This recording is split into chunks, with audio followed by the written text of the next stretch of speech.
Bom, boa noite, né? Boa noite a todos, mais uma vez. Eu sou a professora Joyce, eu tenho coordenado o curso de Física e é com uma satisfação, né, que iniciamos agora a terceira semana da Física, PUC Minas, segundo semestre de 2021. Gostaria de cumprimentar e agradecer a comissão organizadora, a professora Kelly Faeda, o professor Bruno Jefferson, né, por toda a dedicação aí na organização desse evento. Cumprimento e agradeço também aos demais professores que mediarão as palestras ao longo dessa semana, o professor Flávio Rezende, o professor Ricardo Motai, todos os professores do NDE, né, do Núcleo Docente Estruturante do curso de Física. Agradecemos muito aí a participação de todos, dos estudantes, dos professores, dos convidados externos à universidade. A participação de todos é essencial para o sucesso aí dessa semana. Estamos muito honrados e agradecidos com a participação dos professores que gentilmente aceitaram o convite, né, para compartilhar ao longo dessa semana os seus trabalhos.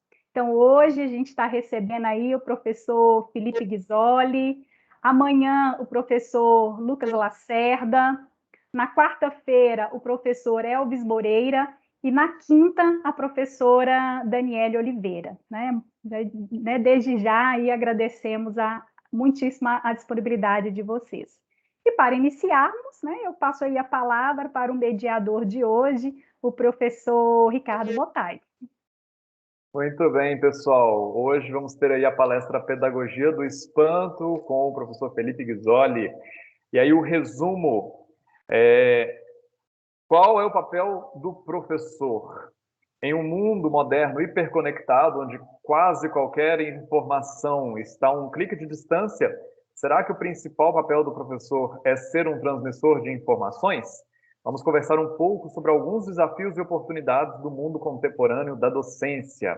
E aí o Felipe, o breve currículo dele. Ele é físico, professor, escritor e atualmente educador no Universo Narrado, o seu projeto educacional na internet, onde hoje já conta com quase 250 mil estudantes espalhados por todo o Brasil. E, Felipe, o Guilherme pediu para avisar aí no chat que ele já está de capacete. Então, vamos iniciar. A palavra é sua, Felipe. Muito obrigado. Imagina, gente, eu agradeço aí a todos aí da comissão por organizar o evento, né? Agradeço também o convite, me cederem esse espaço. Peço licença aí para chegar na casa de cada um, de algum jeito, é isso que a gente faz, né? Quando a gente liga uma câmera, de algum jeito eu estou aí dentro da casa de vocês, então licença, como minha avó me ensinou a fazer. E, bom, eu queria compartilhar um pouquinho aqui dos principais aprendizados que eu tive, ou, na verdade, do principal, né? Da coisa que eu acho mais importante nessa minha trajetória na educação, né? Apesar de novo, né? Não sei quantos anos vocês acham que eu tenho, mas eu tenho 25 anos. Só que eu acabei começando a dar aula muito cedo. Comecei a dar aula com 19. Então, tem pelo menos uns 6 anos que eu já tenho experiências com educação, dando aulas de matemática e física em cursinhos, em escolas, normalmente para estudantes do ensino médio. E o último lugar que eu trabalhei foi no Colégio Pré-Vestibular Bernoulli.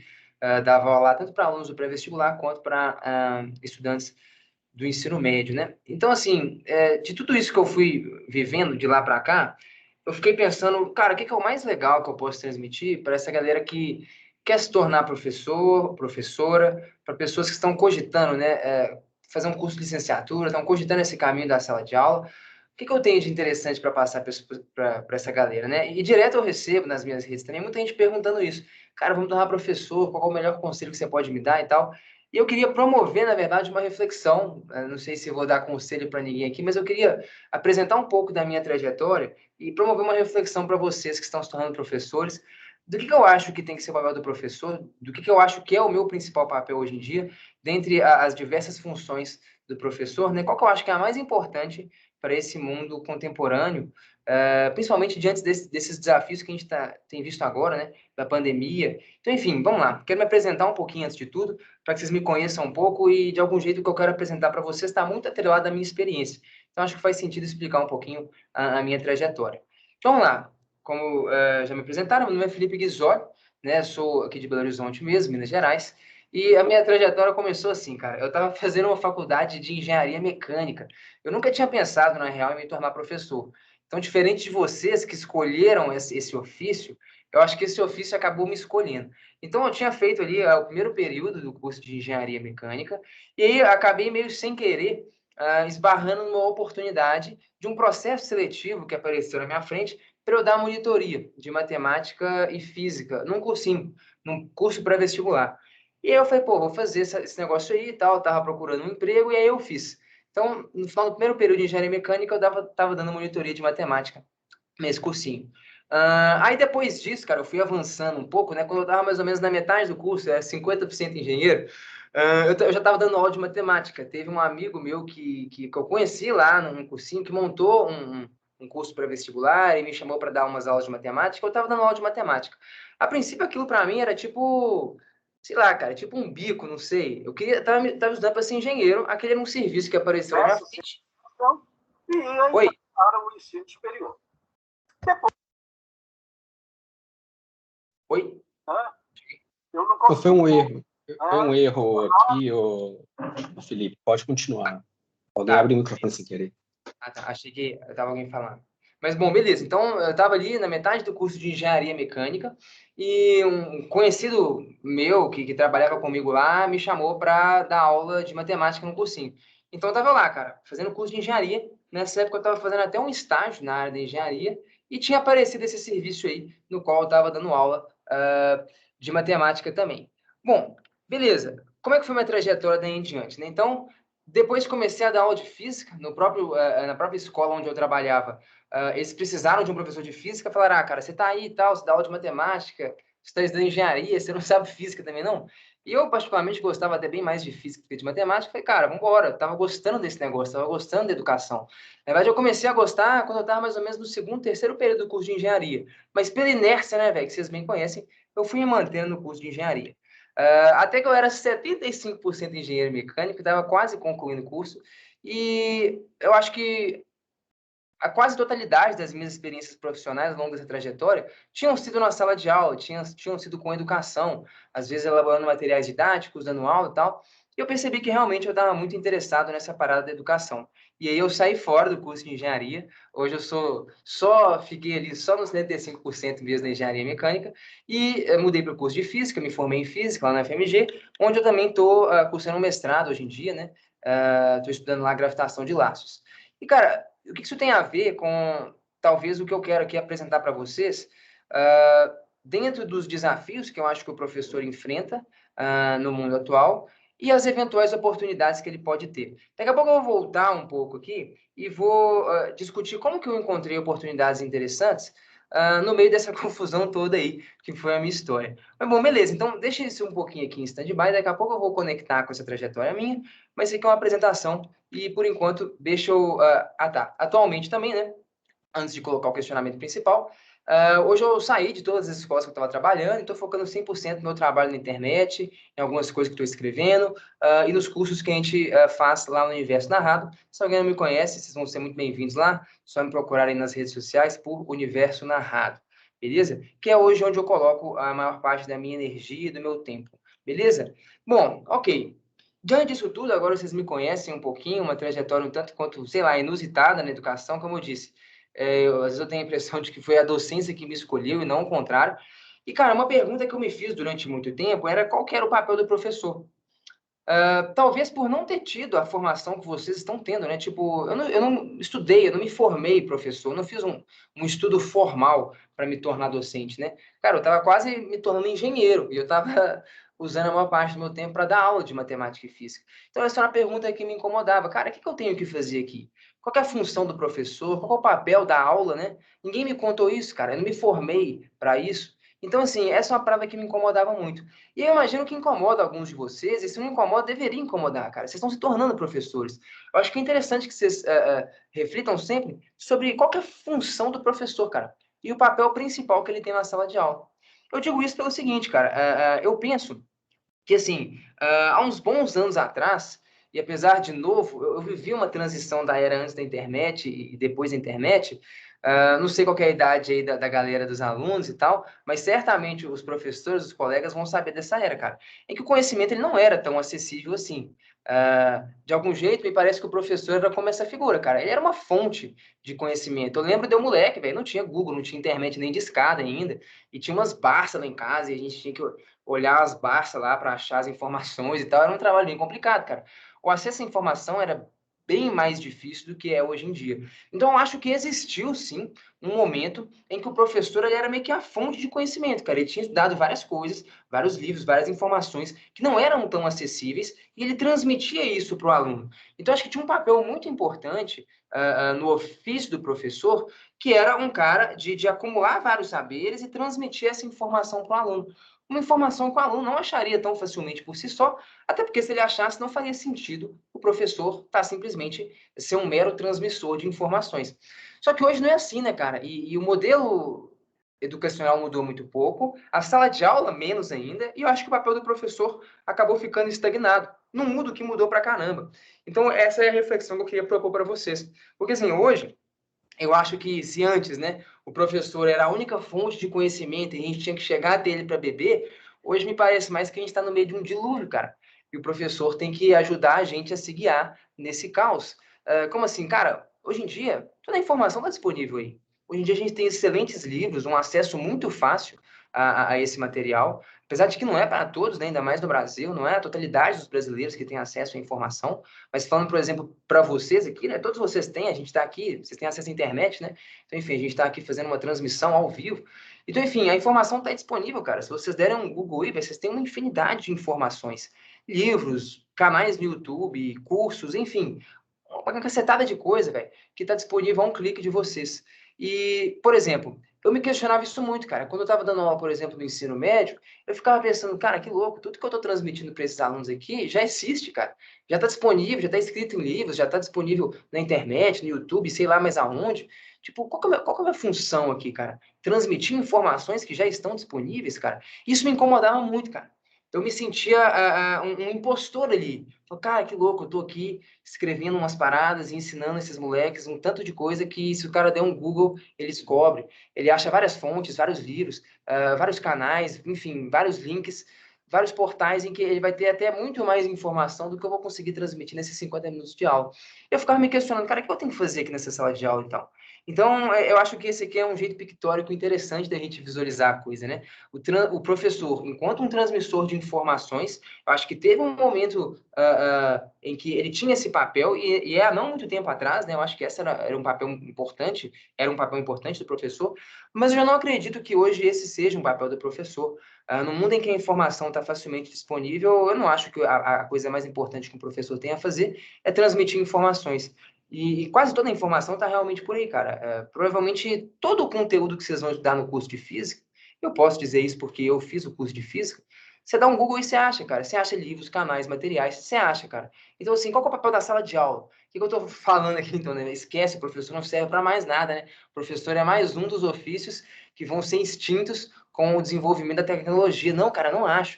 Eu acho que, na verdade, o papel do professor, ele é um dos mais importantes e um dos poucos que dificilmente vão conseguir ser substituídos pela tecnologia. Mas não o papel do professor antigo, esse professor aqui da esquerda, o transmissor de informações. Acho que o papel do professor mudou, mas nem todo mundo se deu conta. Eu demorei alguns anos para me dar conta disso. Durante muito tempo eu achei que o professor era esse cara da esquerda aqui. Até eu ir sacando que não, cara. Isso não é o mais importante que o professor tem a fazer. A informação está disponível, a gente tem uma facilidade muito grande de acessá-la. O que eu tenho de mais valioso para fazer na sala não é transmitir informações para os alunos. Pelo menos foi o que eu fui concluindo ao longo do tempo.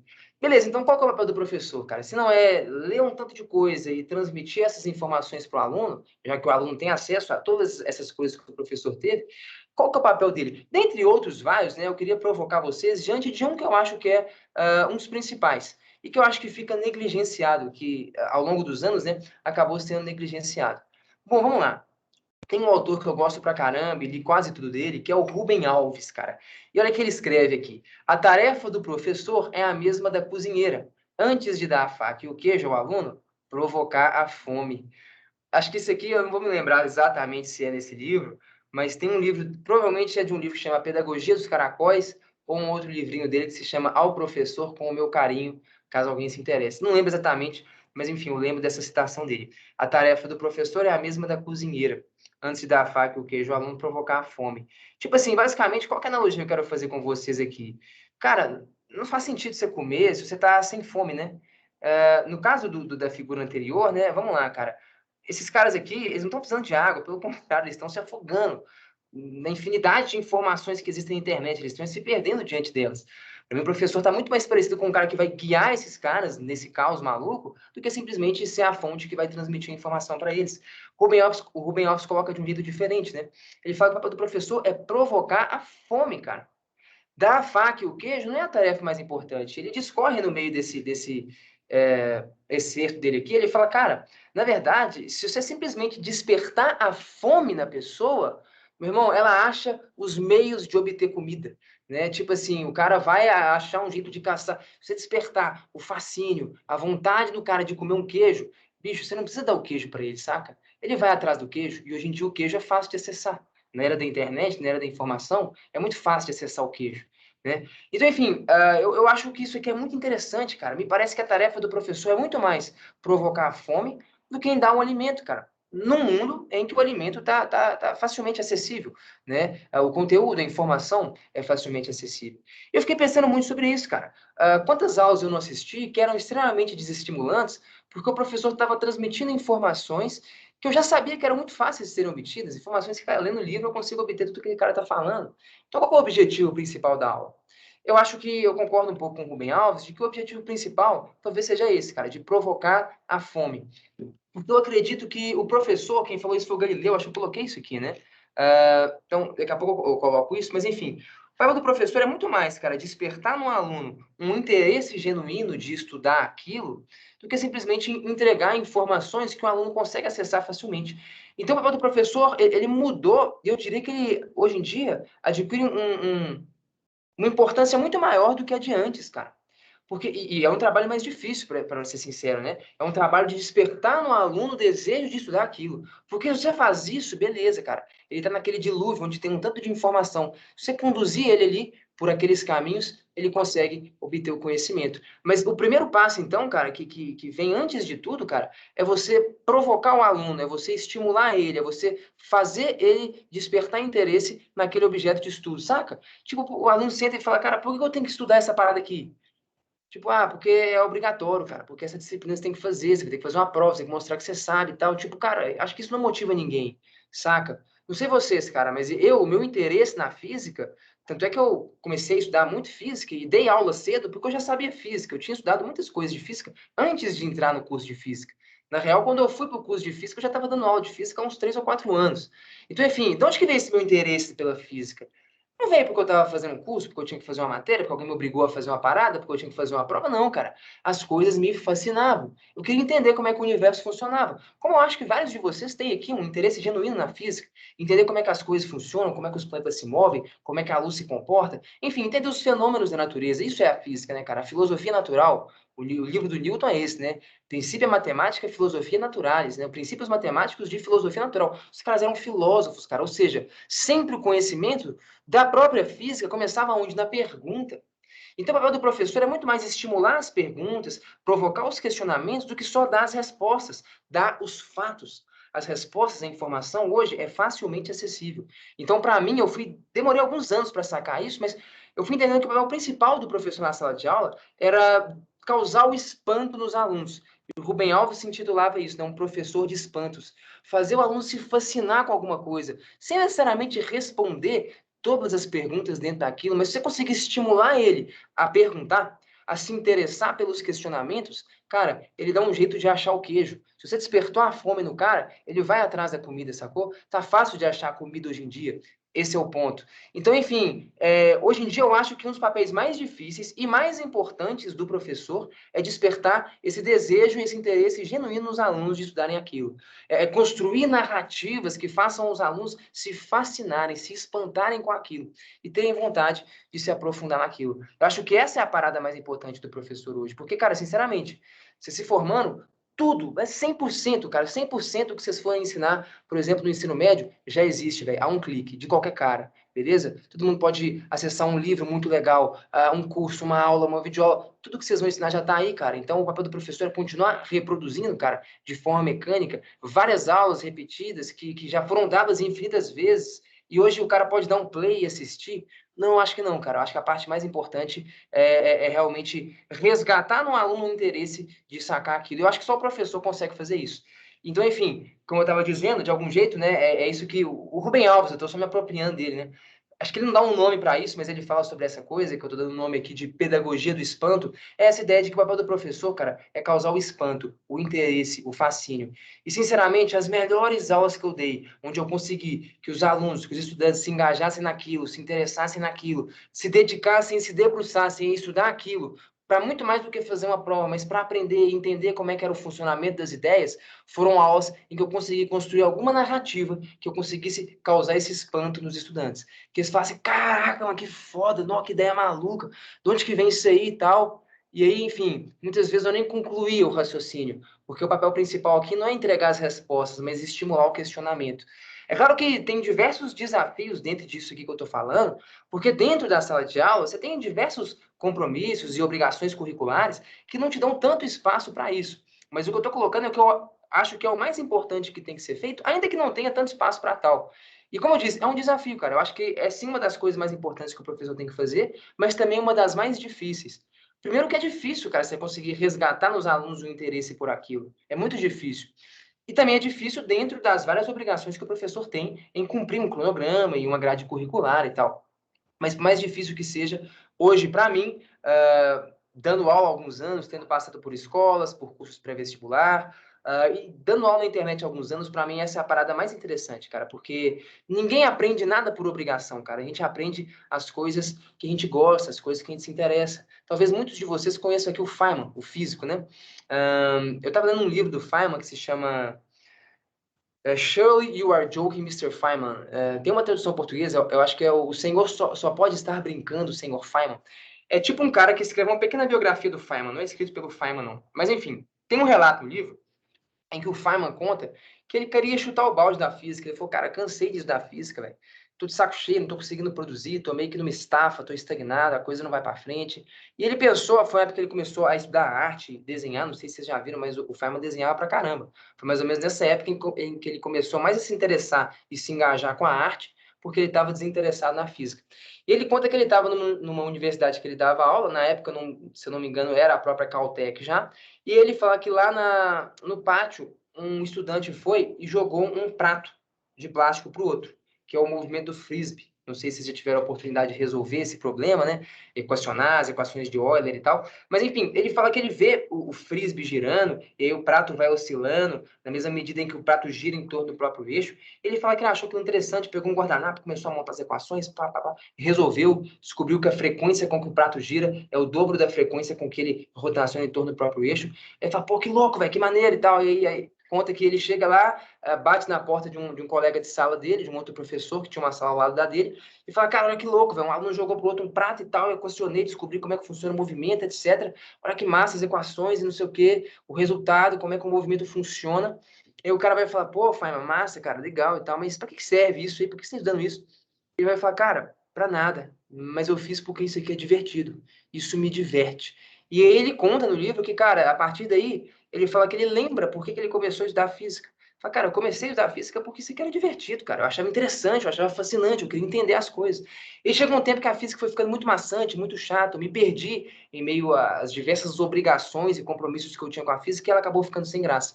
E ele fala, a partir disso, ele fala, cara, então eu vou fazer um compromisso comigo mesmo. Daqui pra frente eu vou estudar física só pela diversão, cara, só porque eu acho divertido. E ele fala que ele consegue recuperar o interesse pela física, consegue recuperar a produtividade. E ele fala, cara, só pela diversão eu voltei a estudar umas coisas, voltei a estudar um pouco de eletromagnetismo, de mecânica quântica, e de repente eu juntei as duas coisas, aí daí na brincadeira saiu a elerodinâmica quântica e tudo pela diversão. E nessa diversão eu acabei ganhando um prêmio Nobel. Pois é, o cara ganhou se divertindo. Mas enfim, a narrativa é essa, né? Apesar da inteligência fora do comum dele, era isso, cara. Cara, eu vou estudar pela diversão. E foi pela diversão que eu consegui voltar a produzir, estudar, entender, e numa dessas eu ganhei o prêmio lá. Enfim, o que eu tô querendo dizer? Cara, a diversão, você causar o espanto, você despertar a pessoa o interesse genuíno nela estudar aquilo, é muito mais eficaz do que qualquer outra parada que eu já fiz e que eu vi colegas fazerem, nesses meus poucos anos de experiência. Não estou dizendo que eu tenho a verdade das coisas, não. Estou apresentando o que eu extraí de mais valioso ao longo da minha experiência.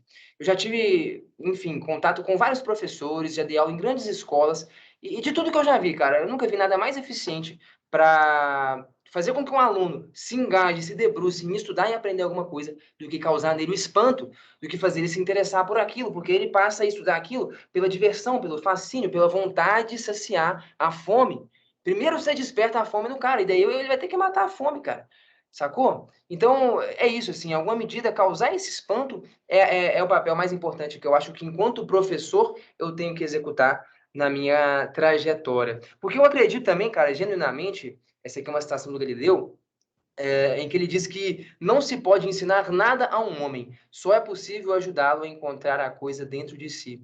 Eu, cara, não tenho a pretensão nenhuma de que eu, enquanto professor, eu possa ensinar nada para ninguém. Eu concordo bastante com o Galileu aqui. Eu acho que eu e nem nenhum professor, cara, tem a capacidade de ensinar nada para ninguém. Cara, você só aprende a parada se você quiser, cara. Nenhum professor, melhor que seja, o cara dá aula de física até debaixo d'água, de cabeça para baixo, ele não vai te ensinar nada, cara. Você só aprende se você quiser. Todo conhecimento, de algum jeito, ele se reflete em um autodidatismo. Você sentar, processar as ideias, enfim, você só aprende se você quiser. Nessa medida, então, lá no século XVII, o Galileu já falava, pô, cara, se não é possível ensinar nada a ninguém, qual é o papel do professor? Ajudar a pessoa a encontrar a coisa dentro de si. Despertar alguma coisa que possa interessar aquela pessoa a se debruçar diante daquilo para estudar. Não porque ela tem que fazer uma prova, não porque ela vai ter que apresentar um trabalho, não porque ela tem que cumprir uma grade curricular, mas porque aquilo interessa. Seja pela diversão, seja pelo fascínio, seja pelo interesse, seja para matar a sua fome da forma como seja.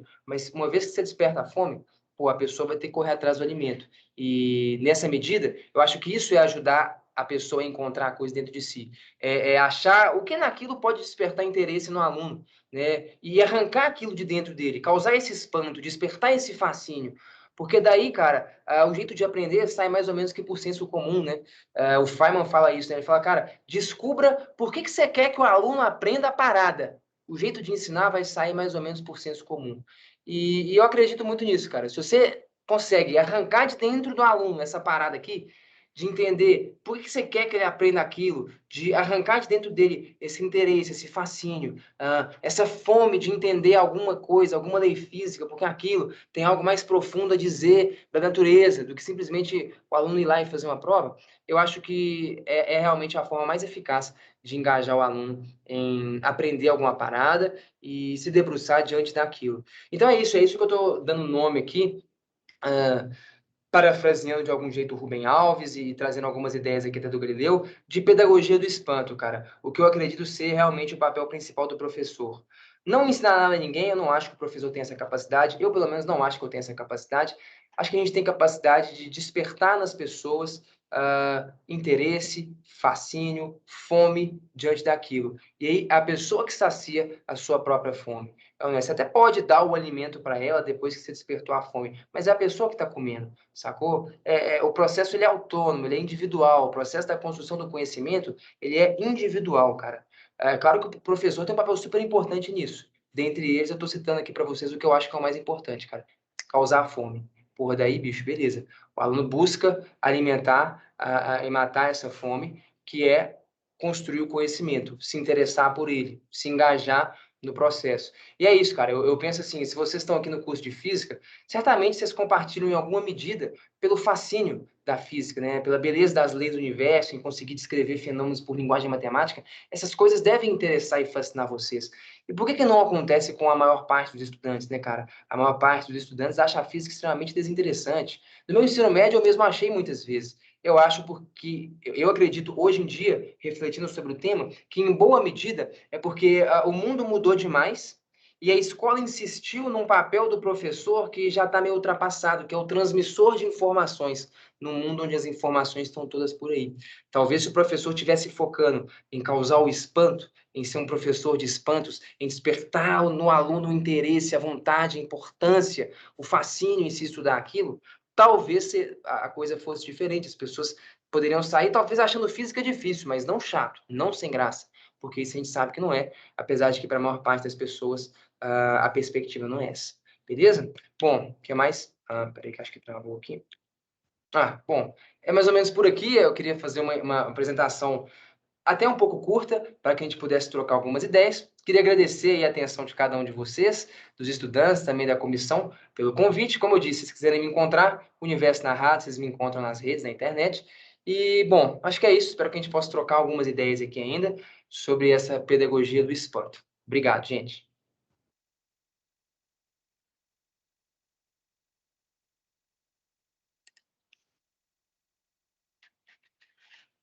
Sensacional, Felipe. Maravilha, muito obrigado, viu? A gente já tem alguns comentários e perguntas aqui no chat, já tem pessoa com a mão levantada. Pessoal, conforme vocês forem tendo dúvidas, perguntas, vai se organizando, por favor, levantando a mão ou então mandando aí no chat. O Halisson comentou que estudante de física no final do semestre é igual o Feynman, só a vontade de jogar tudo para o alto. E a Flávia falou que ela tem pavor de física, ela tem trauma, e ela queria ter você, Felipe, como professor, assim ela aprenderia física. Flávia, você pode, é só entrar no YouTube, Universo Narrado, tem lá várias videoaulas incríveis do Felipe. O Alisson está com a mão levantada, vai lá, o Alisson.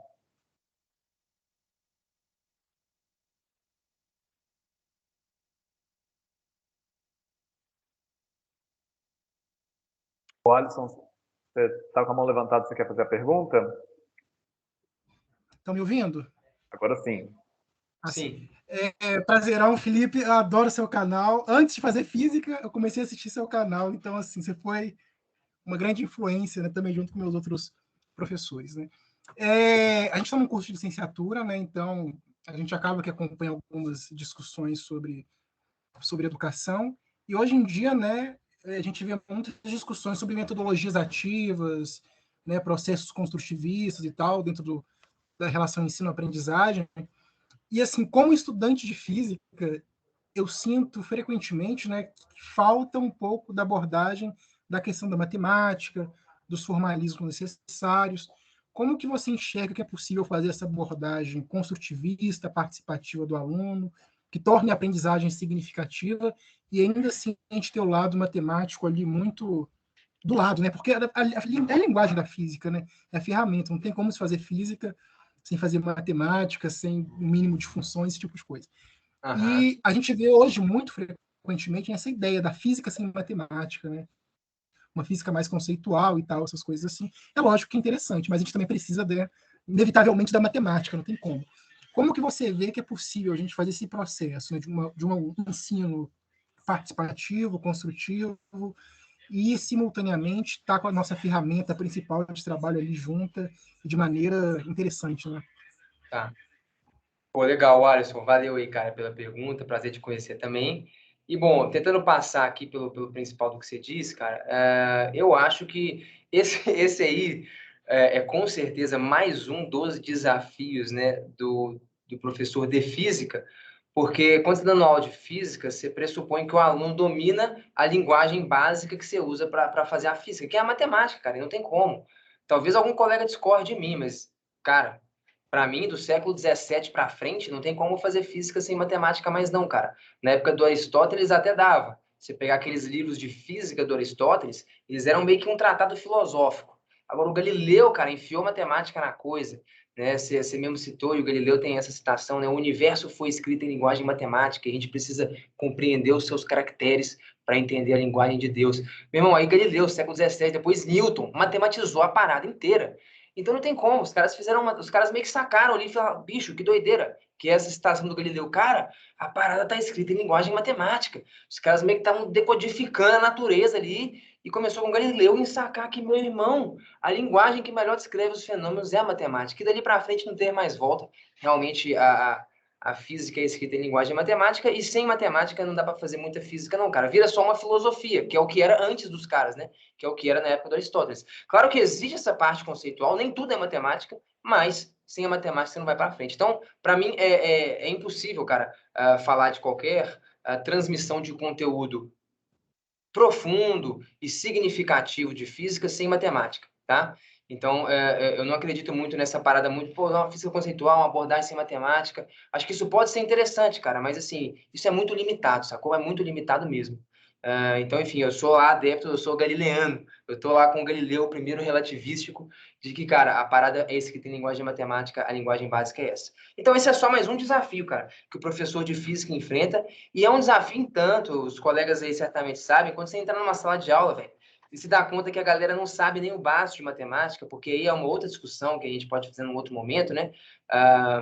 As dificuldades históricas do estudante brasileiro em matemática é uma dificuldade a mais, cara, em se fazer física. Então, acaba que, em alguma medida, o professor de física ele vai ter que ser um pouquinho um professor de matemática, pincelar uma ideia ou outra. Sempre numa aula de física, cara, você vai ver que vão aparecer dificuldades dos alunos que não tem nada a ver com a física, vai ser na matemática. E se você não der um jeito de sanar um pouquinho aquilo ali, a molecada não vai para frente. Então, enfim, esse é um desafio a mais mesmo. Por isso que a gente, por exemplo, no Universo Narrado, quando a gente quis criar cursos e promover a educação do jeito que a gente acredita, antes de fazer um curso de física, eu que sou físico, eu fiz um curso de embasamento em matemática. Porque eu sabia que aquilo ali, cara, você só entra no curso de física se você tiver isso aqui. Por quê? Porque sem isso aqui você não vai avançar, saca? Não tem como. Então, enfim, não sei se eu respondi a sua pergunta, mas acho que a ideia é mais ou menos essa, Alisson.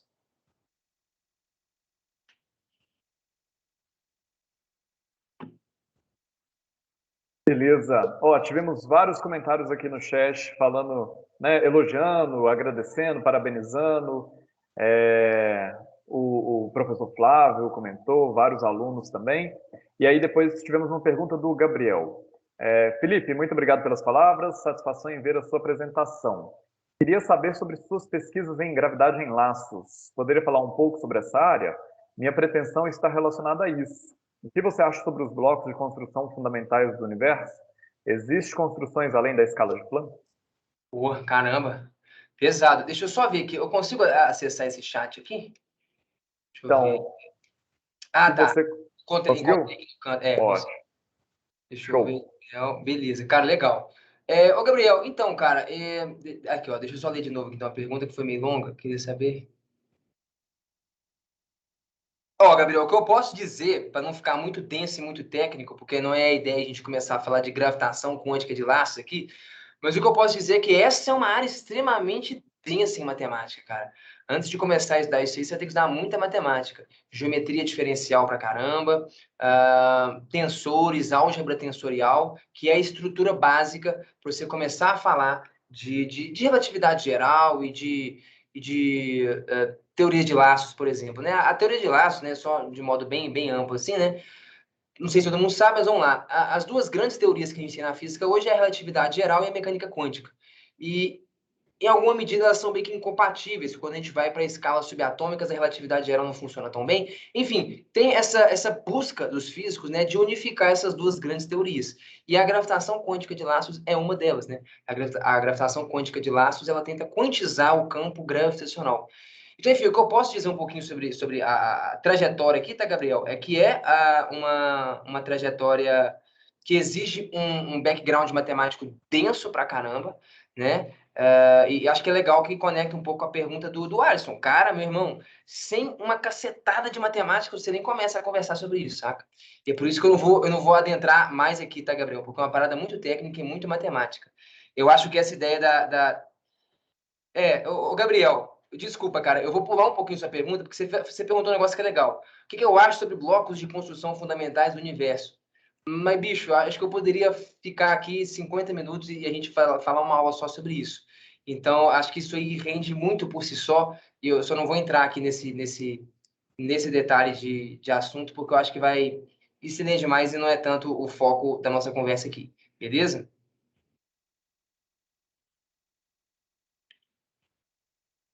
Beleza. Temos vários outros comentários aí. Gustavo falando massa demais. O Gabriel falando também. Acho muito legal o seu entusiasmo, né? Principalmente nos vídeos do canal, que é contagiante. E aí o Matheus perguntou se, além da obra Retrato Agridoce, você irá lançar alguma obra na linguagem da física? Ou seja, quais são os planos aí? Legal, legal, Matheus. Cara, eu tava escrevendo uns 2 livros aí, velho, mas aí muita coisa aconteceu, eu acabei deixando eles um pouquinho de lado, mas enfim, pode esperar aí, dentro de 1 ano ou 2, vão sair algumas coisas. Eu gosto bastante de escrever e tem uns projetos engavetados aqui ainda. Mas não vou prometer nada, não. Um dia sai. Tem uma do Otávio aqui também, pode responder? Claro, você já leu ela aí, né? Deixa eu ver aqui, ó. Otávio, eu tenho uma dúvida. Muito do que o Felipe falou é compartilhado na obra Pedagogia da Autonomia, do Paulo Freire, em que ele fala muito sobre motivação, necessidade do professor gerar uma pulga atrás da orelha. Como você problematiza isso, por exemplo, para ensinar a lei de Faraday? Não precisa ser esse tema específico. Pô, interessante, Otávio. Confesso que eu nunca li Paulo Freire. Outro dia me perguntaram, o que você acha de Paulo Freire? Eu falo, cara, sei lá, nunca li nada dele. E parece que ele é um cara polêmico. Tem gente que ama e tem gente que odeia, mas a verdade é que eu não sei, porque eu nunca li nada do cara. Mas interessante aí, velho, ó. Uma motivação a mais aí para eu sentar e conhecer a obra dele. Vamos ver, como você, por exemplo, na lei de Faraday para alunos, não precisa ser esse tema específico. Cara, algumas obras da física, alguns conteúdos da física, né?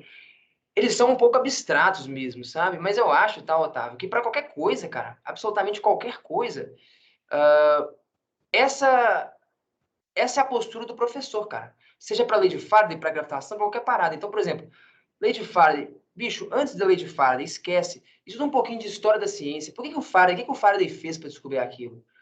O que aquilo implicava na época? Eu acho que essas paradas permitem a gente construir uma narrativa que possa engajar o estudante e despertar interesse nele. Então, sei lá, você vai ensinar gravitação. Pô, tá aqui, galera, ó, escreve lá F igual a G, M1, M2 sobre D ao quadrado. Não, cara, não tem nada a ver com isso. Peraí, por que o Newton fez essa parada? Da onde que veio? Pô, tinha o Kepler, velho, que fez um negócio lá muito foda para suplantar a obra do Ptolomeu, velho, que o cara era das antigas, grego. Por que a obra do Ptolomeu deu errado? Aí você começa a entender um pouco de história da ciência. Eu acho que as narrativas envolvem muito o aluno. Pô, tem o Ptolomeu, que fez a parada dos epiciclos, dos deferentes, aí aquilo começou a remendar demais, aí deu pau, aí veio vários caras, aí chegou o Kepler, que fez um negócio muito doido, mas não sabia explicar o porquê. Aí o Newton foi e criou uma coisa que explicava o porquê daquilo. E o pessoal perguntava pro Newton, cara, por que você... de onde que vem essa força? E Newton falou, cara, sei lá. Então, enfim, você tá entendendo? É um tanto de pergunta que existe. O que esses caras estavam fazendo eram responder perguntas. Eu acho que se você construir uma narrativa em que a pergunta apareça naturalmente para o aluno, tem uma chance muito maior dele se engajar naquilo. Que é o que eu estou falando aqui do espanto. Tipo, cara, praticamente todo conhecimento científico, de algum jeito, era uma resposta a algum questionamento. E os questionamentos, as perguntas, geram essa pulga atrás da orelha, né? Os questionamentos, as perguntas, despertar a curiosidade, construir essa narrativa que permita o aluno despertar essa curiosidade sobre o tema, eu acho que é o papel principal do professor, que é o que eu acho que responde a sua pergunta. Aí eu falei um pouco de gravitação, eu poderia falar de qualquer parada. E tem muitas coisas, cara, tem um tanto de livro que chegou aqui em casa hoje, de história da ciência, que eu quero estudar, porque eu quero melhorar as narrativas que eu vou apresentar para os alunos antes de falar da teoria em si. Então, antes de falar da lei de Faraday, cara, o que aconteceu? Quem que foi o Faraday? Por que ele fez o que ele fez? Como é que ele esbarrou nessa parada? O que ele estava respondendo com isso? Acho que construir essa narrativa tem a ver com causar o espanto. Engajar o aluno nela. Todo mundo gosta de ouvir história, cara. Então, estudar a história da ciência, para mim, é algo super importante, velho, para você ser um bom professor de física, né? Porque você consegue engajar o aluno nessa narrativa e dar espaço para que as perguntas vão aparecendo antes de você entregar as respostas, que é a última parte, que é da teoria. Então, tá aqui a equação do Newton é essa é a lei de Faraday, a força eletromotriz induzida é menos a derivada do fluxo magnético do tempo, pá. Cara, isso aí é a transmissão de informação. Para isso, o aluno não precisa de você, saca? Isso ele dá um Google e acha na internet. É mais ou menos essa conversa. Beleza, Otávio? Espero que tenha te respondido aí. Eu tenho uma pergunta, e ela vai, inclusive, na direção do que o Otávio perguntou, né? Durante a sua apresentação, você falou que algumas das melhores aulas que você deu foi essas em que você conseguiu criar esse espanto, essa pergunta, né? Essa fome nos alunos. A minha dúvida era o que você fez? Será que foi uma coisa intencional? Você planejou? Ou foi meio assim, aconteceu? Você fez isso de usar as narrativas? Se você puder contar um pouco mais, né? Exemplos são muito bem-vindos. Não, 100% intencional, cara. 100% intencional. A gente mira e tenta acertar lá. Nem sempre a gente acerta, mas a parada é 100% intencional. Por exemplo, um exemplo legal. Domingo agora, eu até compartilhei isso no Instagram, talvez alguém deva ter visto isso. Domingo agora eu estava dando uma aula ao vivo para uma turma minha lá do curso de embasamento em matemática. E aí eu fui construindo com a galera uma ideia sobre potência, sobre raiz quadrada, como é que você resolve uma equação irracional, pá. Aí construí tudo, até que chegou um momento que eu falei, tá, vamos resolver uma equação. A gente foi resolver uma equação, aí tinha uma raiz quadrada lá, você leva ao quadrado dos dois lados, sai duas soluções. Só que uma não era a solução da raiz. Tem um processo que você faz no meio do caminho lá, que faz aparecer uma solução a mais. Eu falei, galera, peraí, que treta, hein, velho? A gente sabe tudo que a gente pode fazer na matemática, né? O Euclides falou, se eu faço iguais a iguais, eles permanecem iguais. Então eu peguei, eu levei um lado ao quadrado, levei outro lado ao quadrado. Saí fazendo várias manipulações que a gente sabe que a gente pode fazer. E de repente parece que a matemática quebrou, porque criou uma solução que não existia. Aí todo mundo, caramba, é mesmo, por que apareceu isso aí? Por que apareceu isso aí? Eu falei, galera, tchau pra vocês, fui, a aula acabou. E vazei, velho. Deixei os caras com a pergunta. Eles ficaram bolados comigo. Mas assim, depois já vi até um aluno me agradecer. Falei, cara, que louco, velho. Tá até meio desanimado e tal. Você jogou aquele trem, eu fiquei foi 2 horas pensando, por que aquele negócio é assim? Então, enfim, eu fui construindo toda uma ideia em que eu fiquei algumas horas pensando num exemplo que fosse dar um pau para caminhar com a galera na narrativa, chegar onde dava errado. E eu falava, galera, peraí, deu errado, por quê? E aí pronto, agora vocês se viram? Porque é isso, né? O Rubem Alves tem essa parada. A parte mais interessante e importante do professor não é responder as perguntas, não é dar as respostas, né? É estimular as perguntas, saca? Então, eu acho que é isso, assim. Eu sempre penso, mas isso é difícil pra caramba, né, Ricardo? Você é professor e sabe disso. Mas o meu sonho é me tornar esse professor de expansão, é conseguir criar cada aula em que exista uma narrativa que termine tipo um episódio de uma série do Netflix. O cara fala, cacete, velho, você não vai terminar isso aqui agora, não. Seu sacana, eu vou ter que ver o próximo episódio. Só que o próximo episódio, às vezes, é no dia seguinte, na semana seguinte, e até lá, velho, você plantou a semente lá na cabeça da pessoa, né? E ele fica ali algumas horas pensando, refletindo. Acho que é por aí, mas é sempre 100% intencional. Todas as vezes que eu fiz isso, e não é sempre que eu consigo fazer, é sempre intencional. A parada é construída para chegar ali. E normalmente quando chega ali, eu saio fora e deixo a galera se virar. Sensacional, adorei a metáfora do Netflix. Essa. Muito bom. O Guilherme aí comentando também. Fala, Felipe, sou seu fã do seu canal desde o primeiro vídeo que eu vi, o que mais acho da hora, que é a linguagem e a forma como você comunica. Parece que a gente está trocando uma ideia sobre física, isso é sensacional. Eu gostaria de saber se você pensa nisso e se prepara o seu jeitão mesmo, né? E isso é uma pergunta interessante. Essa linguagem você sempre teve e isso que conquistava os seus alunos, ou você desenvolveu isso ao longo da sua trajetória, ou foi um pouco de cada? Ah, legal, cara. Deixa eu pensar um pouquinho sobre isso aqui, Guilherme. Acho que eu nunca tinha parado para pensar sobre isso, não. Cara, eu acho que é o meu jeito, sabe? Eu gosto de dar aula de física como se eu estivesse trocando ideia. Normalmente, as minhas aulas de física começam trocando uma ideia. E essa ideia, então, não tem aula de matemática. Normalmente é de filosofia da ciência, de história da ciência, de outras referências que criam uma narrativa e que vão engajando. É porque assim, cara, vamos lá, eu comecei a dar aula de física, eu estudava engenharia, saca? Só que eu gostava muito de física. Então eu lia muito sobre física e tal, eu tinha lido os livros do Feynman, tinha lido um tanto de coisa, e eu sabia muito bem toda a física elementar. Tanto que eu comecei a dar aula disso. Então, física para mim era interessante, cara. E eu gostava, às vezes, de sentar num bar e trocar ideia de física com alguém. Cara, que doida a ideia do cara, que não sei o quê, o cara fez isso. Só que normalmente ninguém está interessado nisso, né? Aí eu comecei a fazer isso na sala de aula, cara. Vamos trocar uma ideia sobre física. Então, essa troca de ideia, eu acho que ela veio meio natural e é algo que eu mantenho. Porque eu acredito que, cara, vamos lá, antes da escrita, a transmissão da informação na história da humanidade, elas davam meio de quê? De histórias, né, velho? A galera sentava na fogueira, trocava histórias, e a galera criavam fábulas, histórias, parábolas, e você ia transmitindo conhecimentos, princípios e ideias através de histórias, né? Então, eu acho legal, cara, uma aula em que, de algum jeito, ela é uma contação de história, ou pelo menos ela começa a partir disso. Claro que uma aula de física não tem como ser só a contação de história, mas se você entende de história da ciência e consegue começar através de uma narrativa, conversando, trocando uma ideia, que é o que você falou, eu acho que é um jeito muito legal de se engajar o aluno, porque é o que a humanidade fez durante muito tempo antes da escrita para transmitir os conhecimentos, cara. Contar histórias, né? Então, eu gosto e foco muito nisso, cara, em desenvolver essa habilidade de contar histórias, né? Isso é o que intencionalmente eu me dedico, né? Eu coloco energia nisso, mas começou naturalmente. Legal. João Vitor está com a mão levantada? Manda aí, João. Opa, primeiramente, boa noite, Guizoli. É um prazer aqui falar com você. Sou muito seu fã também. É o seguinte, Guizoli, sobre o assunto passado, né? Você tinha falado que fez questões, né, do Instagram e tal. O que que você acha em termos de importância? Problemas, né, questões ou história e filosofia?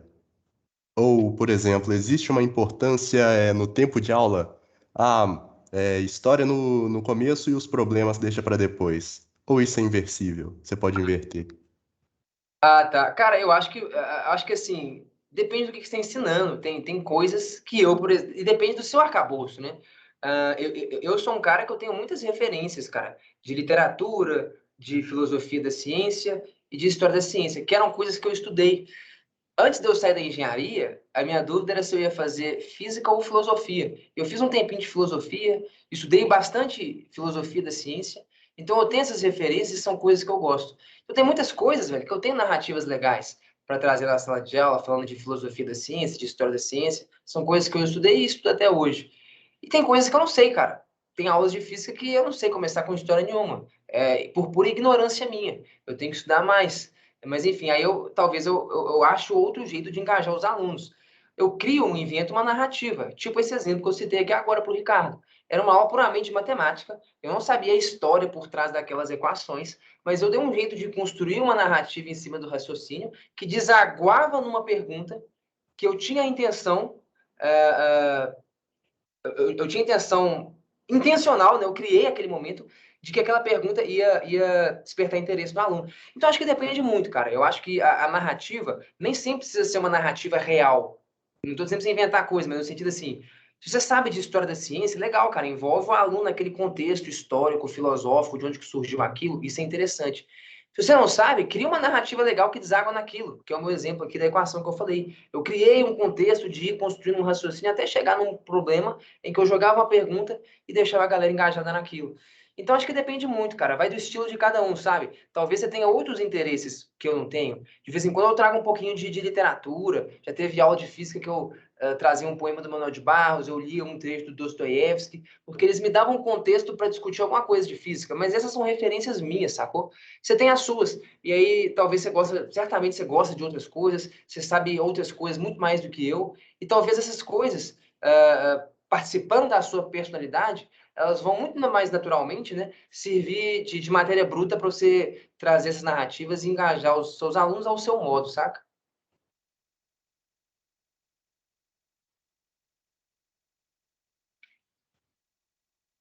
O primeiro vídeo que eu vi do seu canal, Felipe, foi o João Vitor que me recomendou. Eu achei assim sensacional, né? Pela sua linguagem, pelo desenvolvimento, era uma questão do ITA que você estava resolvendo de capacitores.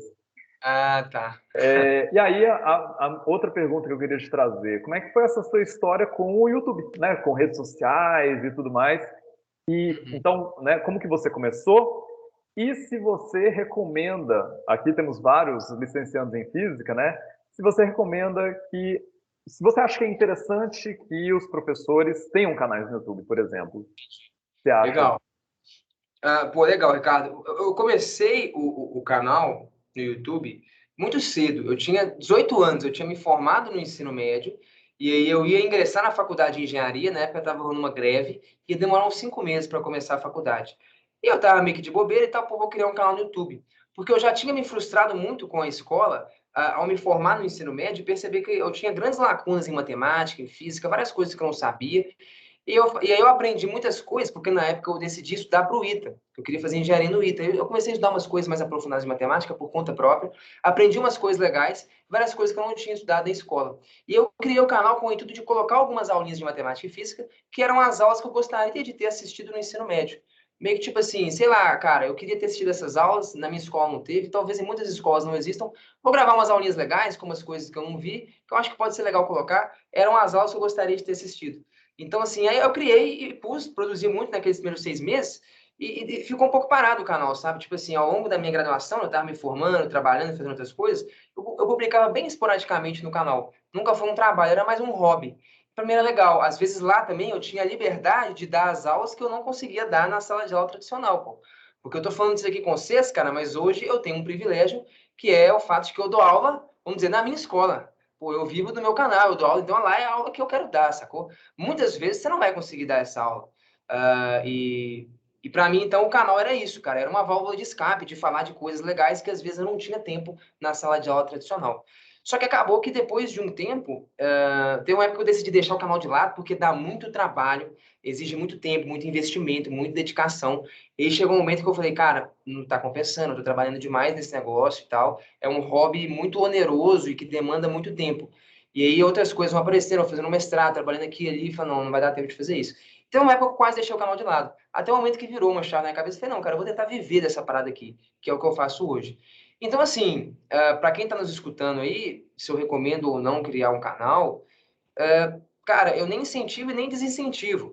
É uma parada que, sinceramente, eu já vi várias pessoas começarem e pararem, porque hoje em dia tem muitos canais por aí, vocês sabem, vocês estão na internet. Então, assim, é uma parada que dá muito trabalho, que exige dedicar muita energia, às vezes até uma grana, e que se você não tiver um objetivo claro com aquilo, eu quero fazer isso, eu quero tentar chegar ali, assim, assado, provavelmente você vai ficar pelo meio do caminho. Vai ser um hobby que vai te demandar muita energia e não vai te dar um retorno interessante de imediato, sabe? Então, assim, não sei, é uma parada interessante.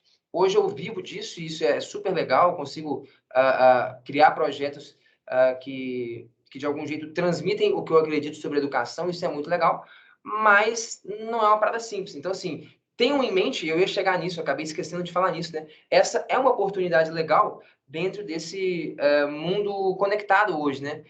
Eu estava falando sobre o papel do professor, sobre causar o espanto. Cara, a internet é um jeito muito legal de você colocar essas ideias para fora, né? E de se comunicar. E quem sabe isso pode dar bons frutos. Eu mesmo, antes de viver da internet, eu tinha conseguido pelo menos 2 bons empregos por meio do canal. Um emprego para dar aula, numa escola que me conheceram por mim, que me conheceram pela internet, né? E um outro trabalho que eu fiz também, foi um serviço terceirizado, na verdade, mas que durou uns 2 anos, e também me conheceram por meio da internet. Então a internet é bem legal, cara. Ela é um cartão de visita também, em alguma medida, né? De você expor seu trabalho e tal, igual você mesmo falou, né, Ricardo? Você viu um vídeo meu, sei lá, de algum jeito eu vim parar aqui por conta da internet. Então, assim, a internet é legal, ela é um cartão de visita interessante, mas é isso, assim, não tenho em mente, não quero também iludir ninguém. Pô, é legal, você vai entrar, você vai ganhar uma grana. Cara, dando aula de física, você não vai fazer isso não, cara. É difícil pra caramba, sacou? Se você for fazer umas dancinhas, uns negócios diferentes, talvez, mas pro nosso contexto não é uma parada simples. Então não quero também iludir ninguém de que é um puta negócio e tal, que você vai ganhar muito dinheiro e que não é isso, galera. Mais ou menos na mesma época que você começou o seu, eu comecei um canal também, em 2015. E aí fui botando uns vídeos lá, o canal cresceu de forma muito orgânica, assim. Hoje ele tá com 30 mil inscritos, mas eu não mexo em nada dele, porque, assim, é justamente isso que você falou, né? Ele dá muito trabalho. E aí, muita gente vem perguntando para mim, assim, tô pensando em começar um canal e tudo mais, ou mexer com marketing digital, né? Algumas pessoas vêm e perguntam. E aí o que eu falo para essas pessoas, e né, talvez pelo que eu entendi do que você falou, é mais ou menos isso mesmo. Olha, eu recomendo todo mundo que faça, mas não pela grana, porque é uma coisa assim que é muito trabalhoso e para dar o retorno financeiro que as pessoas esperam ou que às vezes é criado a promessa, né, de que se vai ter, é muito difícil. Mas, por outro lado, uma coisa que eu acho extremamente interessante e que eu vejo na minha experiência, assim, do canal e tudo mais, é que eu cresci muito como professor a partir do momento que eu comecei a criar os vídeos. Porque eu tinha feedback tremendo sobre a minha postura, minha comunicação, né? E, enfim, as minhas aulas de uma forma geral. E eu falo isso também porque o professor Bruno, que está aqui, ele orienta vários alunos que têm que produzir vídeos, né, durante o curso. Temos outros professores também, por exemplo, a professora Kelly organiza um evento Oscar da Física, em que os alunos têm que produzir vídeo, né? Então, assim, dentro do curso, os alunos muitas vezes são estimulados a produzir vídeos, a produzir conteúdo, e é trabalhoso, os alunos têm dificuldade, mas, ao mesmo tempo, é uma grande oportunidade que nós temos de desenvolver, né? De aprender e de crescer como pessoa, como professor, de melhorar a nossa comunicação. Então, até por isso que eu te fiz essa pergunta, né? Se você observa isso. Eu acho que assim, só antes de comentar sua pergunta, me fala aí qual que é o seu canal, pô, pra eu me inscrever aqui. Não faz isso não, vou morrer de vergonha. Não, fala aí, ó, vou escrever aqui, qual que é? Ricardo Motai. Ricardo Motai. Vou acompanhar lá, hein, velho. Vou ficar cobrando. Cadê os vídeos? Não tem vídeo aí? Você parou de produzir os vídeos e tal. Parei há muito tempo. Mas justamente por causa disso, né? Dá muito trabalho. Não, você falou uma parada interessante, assim, é o que você mesmo disse, só precisa ter um canal legal, pô, 30 mil inscritos é muita gente, mas é o que você disse, exige muita energia para você manter a coisa e às vezes não te dá retorno algum, né? E aí chega um momento da sua vida, você fala, pô, isso aqui tá dando um trabalhão e não me dá nenhum retorno, e aí a vida bate na porta, é cheio de boleto para pagar, e você vai às vezes gastar mais energia em algo que te dá um retorno, né? Então, enfim, não é uma parada simples, mas você falou uma vertente legal disso, cara. O canal ele te ajuda a desenvolver a didática. Tipo, eu aprendi a dar aula gravando aulas, né? Como eu disse, eu criei o canal em 2018. As primeiras aulas que eu dei foram na internet, gravando aulas, e não na sala de aula. E isso é muito legal, porque você grava uma aula, teve aula que eu gravei e falei, nossa, a aula ficou uma bosta, e jogava ela fora. Pô, era melhor eu gravar uma aula ruim e jogar fora do que eu ir numa sala de aula e dar uma aula ruim, porque eu não podia jogar fora, né? Então, assim, é legal, vamos dizer assim, é uma fábrica de testes que você pode ter. E isso rolou muito comigo no início, assim. Teve aula que eu gravei 3, 4 vezes e nem publiquei, ninguém nunca viu. Falei, essa aula tá ruim. Mas foi legal, você tem mais chance de errar e é uma parada que não te custa tanto, né? E você vai desenvolvendo essa didática, não ficou legal, ficou bom. Aí você posta um vídeo, pô, aí não, esse aqui ficou bom, etc. Então, sim, é uma parada muito legal nesse sentido, eu concordo muito com você, cara. É um espaço de teste que você tem muito interessante, né? E gratuito, que foi o que rolou comigo. Antes de alguém me dar um espaço numa sala de aula para dar aula, eu já tinha criado o canal, colocado as aulas no YouTube. Ninguém precisa te dar esse espaço. Você vai criar uma conta e começa, né? Então, é interessante. Você pode começar sem nenhuma experiência e você vai crescendo e evoluindo com isso. E o outro ponto que você falou, sensacional, é o cartão de visita, né? Além do que, hoje muitas escolas estão demandando isso. Então, imagina um professor que está lá concorrendo a uma vaga e no currículo dele está lá, ó, tem aqui o canal. Se coloca na posição da escola, né? Uma coisa é ela contratar uma pessoa que ela não conhece, simplesmente por uma entrevista, uma aula ali rápida. Outra coisa é a escola entrar, ver o canal, ver o material do Felipe, ver o material de uma outra pessoa, e aí a partir dali ela já ter todo o embasamento para falar, pô, a aula dessa pessoa realmente é de qualidade. Sim. Então, fica aí o incentivo, né, pro pessoal. Sim, não, é verdade. Tem esse aspecto que é interessante mesmo. Concordo com você, Ricardo. Tivemos mais perguntas aí, ó. O Samuel perguntou sobre... Teve uma pergunta lá em cima da Samira, mas eu senti que foi uma pergunta muito específica. Então, Samira, eu vou pedir licença para a gente deixar a sua pergunta mais num outro momento, pode ser? Pensando até no tema da palestra. A pergunta do Samuel. A física do ensino médio, muitas das vezes, é mais voltada para o Enem, o que faz com que o aluno foque apenas em decorar as fórmulas, nem reflitam sobre o que está estudando. O que você tem a dizer sobre isso? Nossa senhora, hein, cara. É isso, Samuel. Cara, eu acho, se for para falar sem papas na língua, que o Enem é uma porcaria, cara. Eu acho que ele é um serviço muito grande de educação e em todas as áreas, em vários âmbitos, ele faz com que o ensino se empobreça muito, cara. O ensino médio acaba que vira uma grande preparação para o Enem e o Enem não é lá nenhuma prova que exige muita inteligência e, cara, acaba que o ensino médio empobrece, as aulas se empobrecem por conta disso. Eu posso dizer, cara, eu já tive, eu não sei se o Ricardo vai concordar comigo nisso aí, cara, mas trocando ideia com professores do FMG, né, quando teve essa transição do vestibular do FMG, por exemplo, que era um vestibular bem difícil e que selecionava bem o candidato, para o Enem, que era um vestibular bem mais básico, o nível dos próprios alunos em matemática, que ingressavam lá no ISEX, né, nos cursos de exatas, matemática, engenharia, física, diminuiu pra caramba, né? Então, assim, a galera entra muito mais despreparada, porque a galera não tem uma educação, por exemplo, em matemática e física tão rigorosa e profunda quanto deveria para ingressar num curso dessa área, num curso superior. Então, eu acho que o Enem, cara, é ruim, eu acho que é uma prova ruim, eu acho que ela deveria mudar, e esse é mais um dos desafios do professor, cara. Dar uma aula num contexto, por exemplo, de ensino médio, em que a maior parte dos alunos está com um objetivo que, para mim, é pobre, sabe? Mas, enfim, dentro disso aí, cara, você dá um jeito de se esquivar de algumas coisas e tal. Por exemplo, eu dei aula em alguns momentos, aí um contexto bem diferente, Samuel, para a turma IMITA, para a galera que queria fazer prova do ITA. E de vez em quando, cara, eu ponho uns desafios pros moleques que nem ia cair no vestibular, cara. Que nem ia cair na prova. Galera, faz esse negócio aqui. Os caras, nossa, esse negócio é difícil demais, professor e tal. Por que nós vamos fazer isso aí se cair na prova? Eu falei, não, cara, faz essa parada aqui, velho, porque essa parada vai te deixar mais inteligente.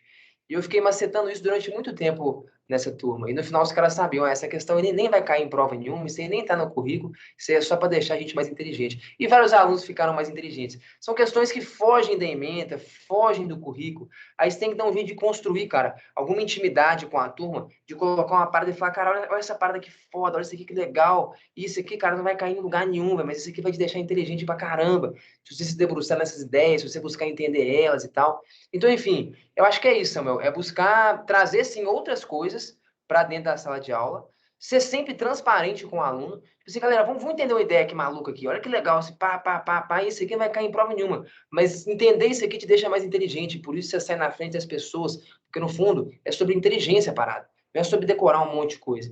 Então, enfim, é isso, velho. Você tem que achar o seu jeito de se esquivar dentro desse sistema aí e trazer uma educação que seja mais profunda do que uma mera preparação para o Enem. Esse aí é mais um dos desafios que você vai encontrar nessa caminhada. Beleza? São vários, né? Um atrás Vários. do outro. Érica, não sei se você está ciente, mas o seu vídeo está aberto, tá? Se você puder fechar o seu vídeo, por gentileza. Mais uma pergunta aí do Gabriel. Ô, Felipe, fala aí do seu horário, hein? Porque as perguntas não param. Não, muito estimulante, né? Gabriel perguntou. Diz, olha, você acha como educador que o desinteresse de muitos pelas exatas é por como essas matérias, né, tomaram um caráter puramente técnico, deixando sua essência investigativa, curiosa em relação à natureza e suas verdades manifestas em leis e trocas? Quando digo técnico, me refiro ao caráter puramente avaliativo ou industrial. Eu acho que assim, cara, a avaliação ela existe, ela tem que existir algum meio de metrificar e medir o esforço, o desempenho do aluno. Só que eu acho que a parada, né, acaba que, sei lá, né, cara, não sei o que aconteceu, mas de algum jeito a escola, ela acaba que ela constrói uma narrativa em que o aluno entende que o principal objetivo dele é tirar uma nota boa. Mas não é isso, na real, a boa nota tem que ser uma consequência de alguém que compreendeu bem aquele assunto. Só que isso não é tão claro na cabeça do estudante, né? Pelo menos para mim não era quando eu estava no ensino médio. Então acaba bem que o objetivo principal é tirar a nota. E por isso a galera até usa estratégias escusas para tirar a nota. O cara cola para tirar uma nota boa, porque ele entende que aquele é o objetivo principal. Pô, peraí, velho. O sistema é construído de um jeito que se o cara tá burlando a parada para pegar uma boa nota, é porque ele tá entendendo que o importante é aquilo, sabe? Não, aquilo não é o importante, a nota não significa nada, cara. Você já se formou, vocês estão na faculdade, ninguém liga pro boletim seu, cara. O seu boletim, os números que estão lá, não servem de nada na vida real, a nota não serve de nada. A nota boa, se ela for uma consequência de um aprendizado genuíno, aí ela tem uma serventia, porque ela significa que você aprendeu, mas nem sempre isso é verdade. Então, eu acho que, sei lá, cara, de algum jeito é isso. Eu acho que tem que existir, sim, e eu, de vez em quando, trago essas provocações dentro da sala de aula para os alunos estudarem as coisas, sei lá, cara, porque aquilo ali vai deixar eles inteligentes, porque aquilo ali é interessante, aquilo ali pode fascinar eles, pode abrir a mente deles. Isso eu acho que é muito mais legal, velho, do que simplesmente o cara estudar para tirar uma nota boa na prova. Eu acho que essa é uma motivação muito mais pobre. Então, eu penso, Gabriel, que o que você falou tem a ver com isso. De algum modo, dentro da escola, o estudante entende que o papel principal dele é tirar boas notas, e eu não acho que seja. Eu acho que tem várias outras coisas muito mais importantes e a nota é só uma consequência. Então, cabe aí sim, cara, dentro da sala de aula, você provocar e resgatar os alunos para o caráter mais lúdico e até mais profundo do conhecimento do que simplesmente um número numa prova. Mais um desafio aí, cara, na sala de aula. Os caras vão terminar assim, né, Ricardo? Não tinha isso mais não, cara. Os caras só coisa complicada aí, só vão encontrar desafio. Vai ter que mudar o nome da palestra para Pedagogia do Desafio. O Gabriel está com a mão levantada, Gabriel de Oliveira Braga. Vai lá, Gabriel. Fala aí, Gabriel. Boa noite.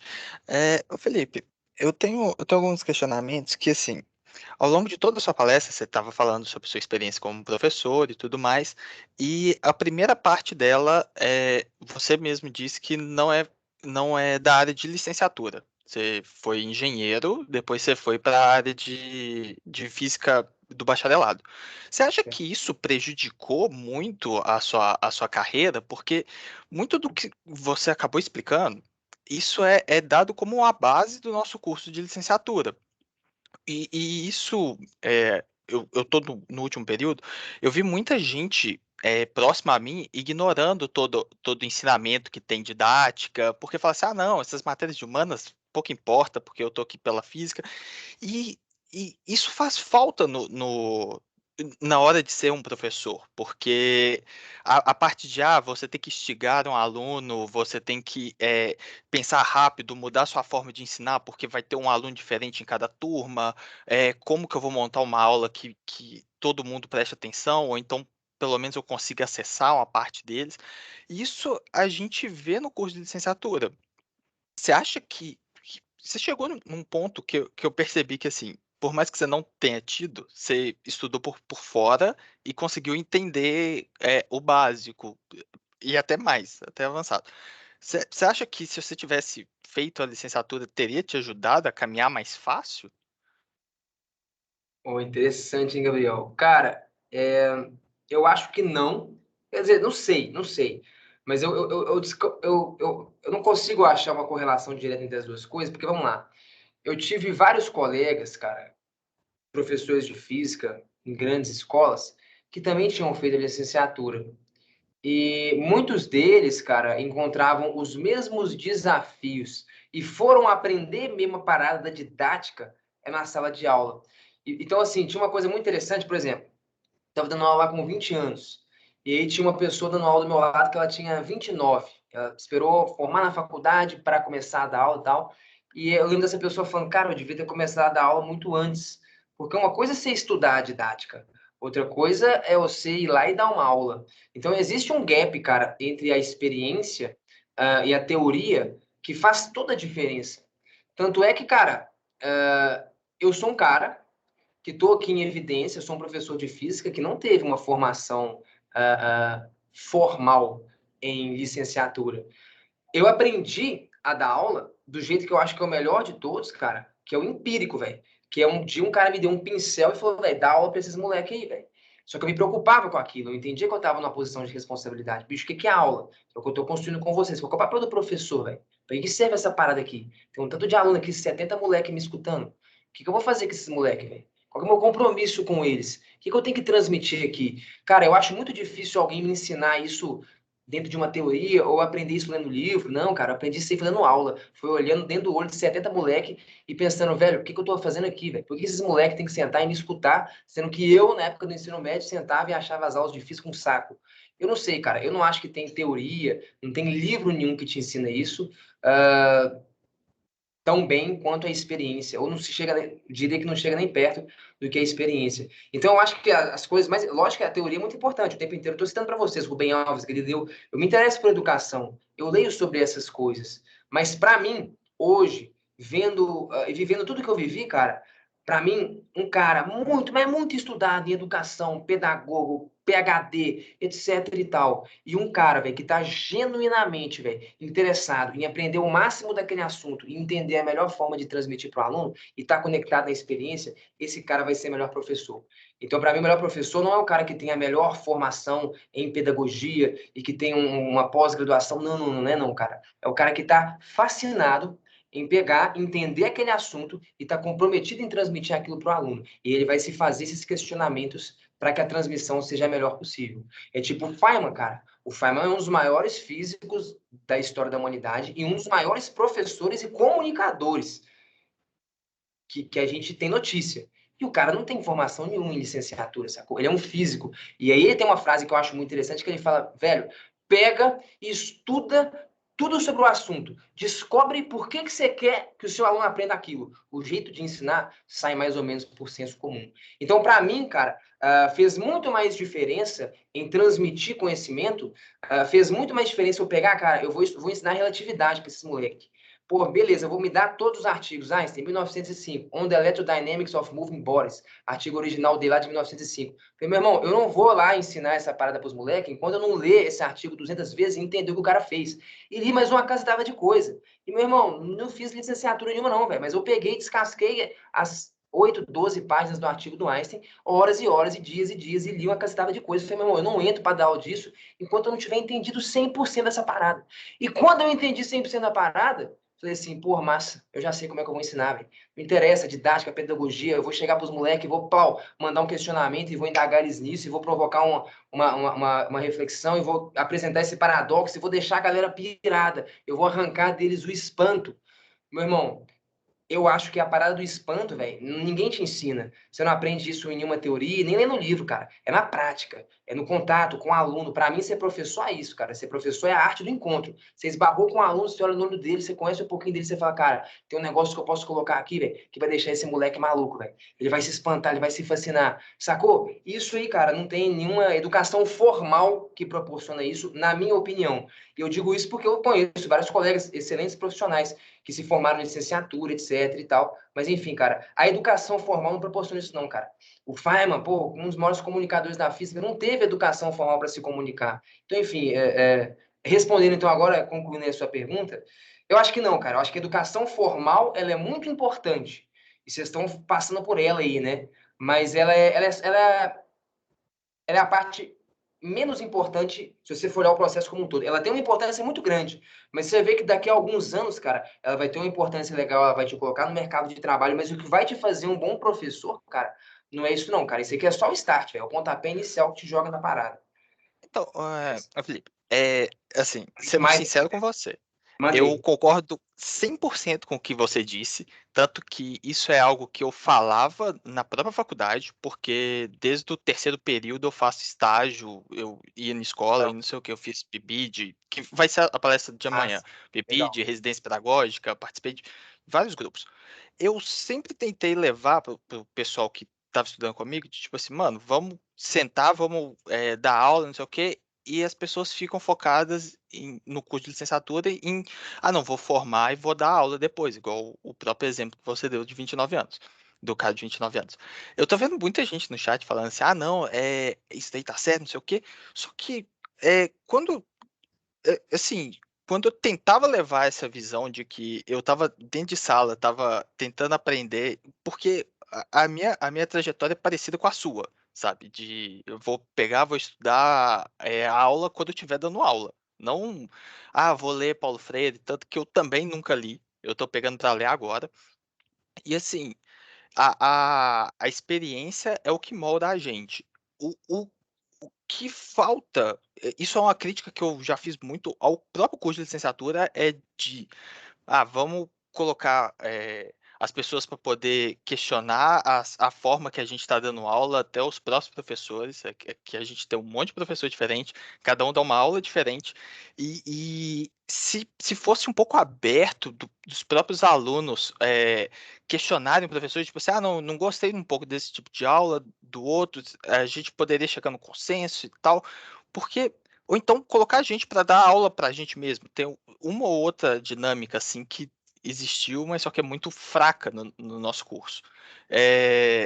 Porque quando a gente sai da faculdade e entra na sala de aula, a teoria, por mais que ela te embase, ela não vai te levar a lugar nenhum. Se você não conseguir falar, não conseguir ensinar, não conseguir fazer nada, sabe? E no próprio programa da residência pedagógica, eu vi gente dando aula sem saber dar aula, chegando lá e se travando e tudo mais. Por isso que eu concordo com o que você está dizendo, porque para mim a melhor forma de se ensinar é você saber e tirar da cabeça e falar assim, mano, como que eu vou fazer isso?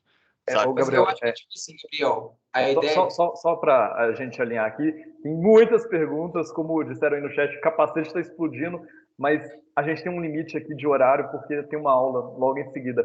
Então, a Massa. gente já vai começar a fechar aqui, tá? Não, Fechou. tranquilo. Eu Então, só para falei o que eu encerrar queria. aí, tá, Gabriel? Eu acho que essas coisas elas se complementam, cara. A educação formal e tal, ela é uma parada super importante, só que sem a experiência ela não te leva para frente, sacou? É tipo um engenheiro, o cara estudou, formou em engenharia, mas é na prática ali, cara, que o cara vai de fato desenvolver aqueles conhecimentos. Então são coisas que se complementam, beleza? Pergunta Mais, do. mais perguntas aí? Tem Pode mandar. mais duas, aí a gente fecha. Manda Rafael, aí. Rafael tá com a mão levantada. Vamos lá, Rafael. Manda aí, Rafael.